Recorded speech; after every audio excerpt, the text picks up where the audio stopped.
ನಗರಾಭಿವೃದ್ಧಿ ಪ್ರಾಧಿಕಾರದ ಅಧಿಕಾರಿಗಳ ಮುಖಕ್ಕೆ ಮಸಿ ಬೆಳೆದಿದ್ದು ಈ ಪ್ರಕರಣಕ್ಕೆ ಸಂಬಂಧಪಟ್ಟಂತೆ 11 ಮಂದಿ ಕರವೇ ಕಾರ್ಯಕರ್ತರನ್ನ ಪೊಲೀಸರು ಬಂಧಿಸಿದ್ದಾರೆ. ನಗರಾಭಿವೃದ್ಧಿ ಪ್ರಾಧಿಕಾರದ ಅಧಿಕಾರಿಗಳ ಮುಖಕ್ಕೆ ಮಸಿ ಬೆಳೆದಿದ್ದು 11 ಮಂದಿ ಕರವೇ ಕಾರ್ಯಕರ್ತರನ್ನ ಪೊಲೀಸರು ಅರೆಸ್ಟ್ ಮಾಡಿದ್ದು 20ಕ್ಕೂ ಹೆಚ್ಚು ಜನರ ವಿರುದ್ಧ ಪ್ರಕರಣ ದಾಖಲಾಗಿದೆ. ಆನಂದ್, ವಿಲಾಸ್, ಚನ್ನವೀರ ಸೇರಿ 11 ಜನರನ್ನ ಪೊಲೀಸರು ಅರೆಸ್ಟ್ ಮಾಡಿದ್ದು ಕಣ್ಣಿ ಮಾರ್ಕೆಟ್ನಲ್ಲಿ ಕನ್ನಡ ಇಂಗ್ಲಿಷ್ ನಾಮಫಲಕವನ್ನ ಹಾಕಲಾಗಿತ್ತು. ಕನ್ನಡ ನಾಮಫಲಕ ತೆರವು ಮಾಡಿದ್ದಕ್ಕೆ ಆಕ್ರೋಶವನ್ನ ವ್ಯಕ್ತಪಡಿಸಿದ್ರು. ಸಿಡಿದೆದ್ದ ಕರವೇ ಕಾರ್ಯಕರ್ತರಿಂದ ಅಧಿಕಾರಿಗಳಿಗೆ ಮಸಿ ಬಳಿಯಲಾಗಿದ್ದು ಸರ್ಕಾರಿ ಕೆಲಸಕ್ಕೆ ಅಡ್ಡಿ ಆರೋಪದ ಹಿನ್ನೆಲೆ ದೂರನ್ನ ನೀಡಿದ್ದು ತದನಂತರ ಅರೆಸ್ಟ್ ಮಾಡಲಾಗಿದೆ. ಸ್ಟೇಷನ್ ಬಜಾರ್ ಪೊಲೀಸರಿಂದ ಈಗಾಗಲೇ ಕೆಲವರನ್ನ ಅರೆಸ್ಟ್ ಮಾಡಲಾಗಿದ್ದು 11 ಮಂದಿ ಕರವೇ ಕಾರ್ಯಕರ್ತರನ್ನ ಪೊಲೀಸರು ಬಂಧಿಸಿದ್ದು ಕೆಲವರ ವಿರುದ್ಧ ಕೇಸ್ ಕೂಡ ದಾಖಲಾಗಿದೆ. 20ಕ್ಕೂ ಹೆಚ್ಚು ಜನರ ವಿರುದ್ಧ ಪ್ರಕರಣ ದಾಖಲಾಗಿದ್ದು ಆನಂದ್, ವಿಲಾಸ್, ಚನ್ನವೀರ ಸೇರಿ 11 ಜನರನ್ನ ಅರೆಸ್ಟ್ ಮಾಡಿದ್ದಾರೆ.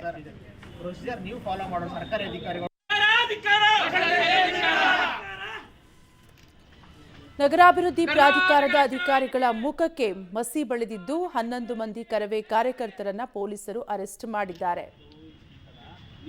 ಡೀಟೇಲ್ಸ್ ಕೊಡ್ತಾರೆ ನಮ್ಮ ಪ್ರತಿನಿಧಿ ಪ್ರವೀಣ್ ರೆಡ್ಡಿ. ಪ್ರವೀಣ್, ಅಧಿಕಾರಿಗಳ ಮುಖಕ್ಕೆ ಮಸಿ ಬಳಿದವರನ್ನ ಅರೆಸ್ಟ್ ಮಾಡಿದ್ದಾರೆ. ಯಾರನ್ನೆಲ್ಲ ಅರೆಸ್ಟ್ ಮಾಡಿದ್ದಾರೆ, ಏನ್ ಡೀಟೇಲ್ಸ್ ಸಿಗ್ತಾ ಇದೆ?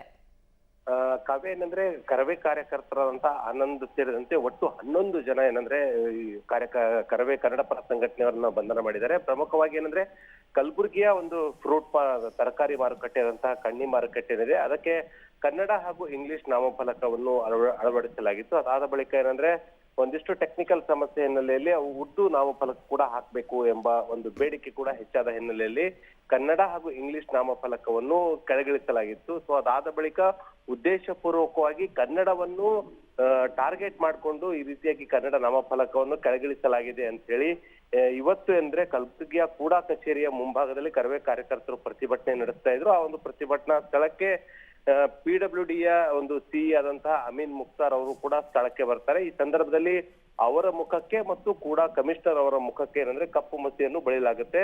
ಸೊ ಹೀಗಾಗಿ ಏನಂದ್ರೆ ಕಲಬುರಗಿಯ ಕೂಡ ಆಯುಕ್ತರು ಕರವೇ ಕಾರ್ಯಕರ್ತರ ವಿರುದ್ಧ ಕಲಬುರಗಿಯ ಸ್ಟೇಷನ್ ಬಜಾರ್ ಪೊಲೀಸ್ ಠಾಣೆಯಲ್ಲಿ ಪ್ರಕರಣ ದಾಖಲಿಸಿದ್ದು ಒಟ್ಟು 25 ಜನರ ಮೇಲೆ ಪ್ರಕರಣ ದಾಖಲಾಗಿದ್ದು 11 ಜನರನ್ನು ಈಗಾಗಲೇ ನ್ಯಾಯಾಂಗ ಬಂಧನಕ್ಕೆ ಒಪ್ಪಿಸಲಾಗಿದೆ. ಕಾವ್ಯ, ಥ್ಯಾಂಕ್ ಯು ಪ್ರವೀಣ್, ಡೀಟೇಲ್ಸ್ಗಾಗಿ.